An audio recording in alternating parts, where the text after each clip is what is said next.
Potter profile on Helena Ravenclaw, a cast Aspell series. Helena was born into the famous wizard family Ravenclaw around 982 in the British Isles. When she was 11, she attended Hogwarts School of Witchcraft and Wizardry in Scotland, where she was placed in Ravenclaw House. Her mother, Rowena, taught her magic during her time at Hogwarts.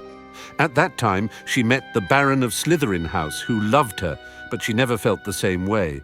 Helena never found true love because she couldn't find someone who met her high standards for a partner. During her school years, Helena envied her mother's intelligence and importance. Out of jealousy, she stole her mother's diadem and fled Scotland, hoping it would make her wiser than her mother. Rowena, ashamed of her daughter's actions, kept the theft a secret. When Rowena became seriously ill and Helena was missing, she asked the Baron to find her daughter and bring her back before she passed away. I stole the diadem. I sought to make myself cleverer, more important than my mother. I ran away with it. My mother, they say, never admitted that the diadem was gone, but pretended that she had it still. She concealed her loss, my dreadful betrayal, even from the other founders of Hogwarts. Then my mother fell ill, fatally ill. In spite of my perfidy, she was desperate to see me one more time. She sent a man who had long loved me, though I spurned his advances to find me. She knew that he would not rest until he had done so. Helena tried to hide from the Baron, but he found her in an Albanian forest. As he approached, she hid the diadem in a tree hollow. Despite the Baron's advances, Helena refused to go with him. Angered and jealous of her freedom, he stabbed her in a fit of rage. Horrified by his actions, he then took his own life.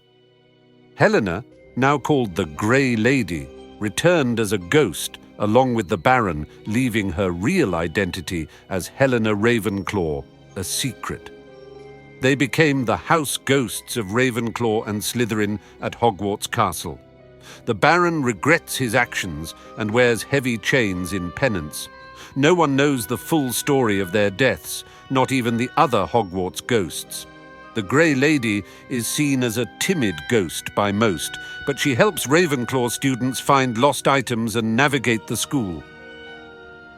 In his final years at Hogwarts, Tom Riddle became intrigued by Horcruxes, objects that could make him immortal. He sought out valuable items to turn into Horcruxes, including Ravenclaw's diadem. Riddle questioned the Grey Lady about the diadem, unaware of his true intentions. I had no idea. He was flattering. He seemed to understand, to sympathize. Tom later journeyed to Albania to make the diadem a Horcrux. The Grey Lady regretted sharing her secret with him, especially after witnessing his actions in the First and Second Wizarding Wars. On September 1st, 1991, the Grey Lady joined the start-of-term feast at Hogwarts. Accompanied by the Cavalier Ghost, she floated in through the ceiling near the Slytherin table and stayed with the Ravenclaws during the sorting ceremony. Later, nearly headless Nick informed her about Harry Potter becoming Gryffindor's seeker. On December 26th, Harry and Ron passed her under the invisibility cloak on their way to the Mirror of Erised. On June 4th, 1992, the Grey Lady was seen attending an advanced transfiguration class, taking notes after the class ended, while Professor McGonagall wrote her own notes.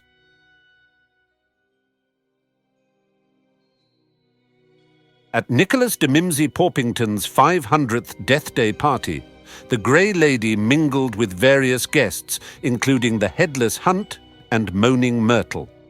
Harry Potter, Hermione Granger, and Ron Weasley were also present as the sole living attendees. The Grey Lady was spotted conversing with another ghost by a table of decaying food, while other house ghosts were engaged in conversations as well. In the evening of February 14th, The Grey Lady was seated at a table in the Gryffindor Tower common room, engrossed in a book. She departed when Harry Potter arrived to investigate Tom Riddle's diary. The Grey Lady likely relocated to another area of the castle to continue reading. It is probable that she also attended the end-of-term feast, where Hagrid was warmly welcomed back after his brief time in Azkaban.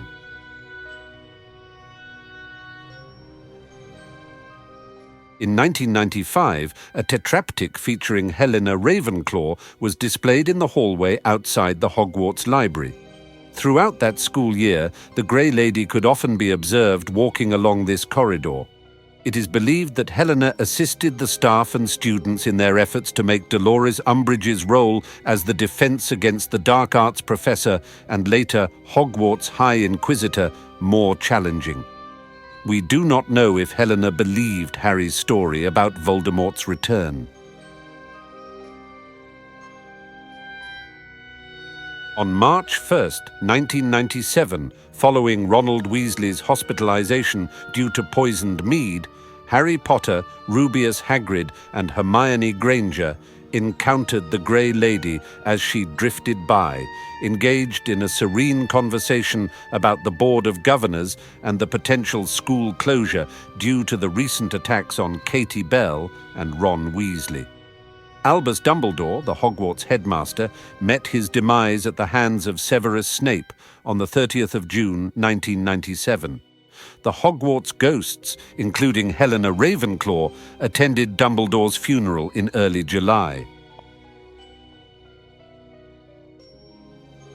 On August 1st, 1997, Lord Voldemort's Death Eaters seized control of the Ministry of Magic. By September 1st, 1997, Severus Snape was appointed as the headmaster of Hogwarts, with Alecto Carrow and Amicus Carrow taking up positions as the Muggle Studies and Defense Against the Dark Arts teachers. The Carrows were responsible for discipline and punishments, which were known to be harsh and violent. The Grey Lady, along with the heads of house, worked to shield the students from the oppressive tactics of Alecto and Amicus. On May 2nd, 1998, the Battle of Hogwarts erupted when Lord Voldemort discovered Harry Potter's presence within the school grounds. The ghosts, including the Grey Lady, gathered in the Great Hall, where Professor McGonagall directed the evacuation of underage students, and Kingsley Shacklebolt organized the fighters for the impending battle. Harry Potter, in search of information about the location of Rowena Ravenclaw's diadem, approached nearly headless Nick to inquire about the ghost of Ravenclaw Tower. Initially feeling a bit slighted that Harry sought another ghost's help instead of his own, Nick eventually pointed out the ghost in question to Harry. Although hesitant at first, the ghost provided reluctant assistance regarding the diadem, believing Harry's quest to be a desperate and futile attempt to enhance his intelligence in order to defeat Lord Voldemort. You are hardly the first student to covet the diadem. Generations of students have badgered me. This isn't about trying to get better marks, it's about Voldemort, defeating Voldemort, or aren't you interested in that? Rowena finally revealed her identity as Ravenclaw's daughter to Harry after realizing Harry needs to destroy the diadem to defeat Voldemort. She shared crucial information with Harry, enabling him to locate the diadem. When Voldemort got his Death Eaters to retreat in an attempt to lure Harry into the Forbidden Forest, the ghosts assembled in the Great Hall to grieve the losses incurred. Following the conclusion of the Second Wizarding War and Voldemort's demise, the Grey Lady likely participated in the festivities held by the ghosts to commemorate the victory. It is believed that Harry kept the true identity of the Grey Lady a secret.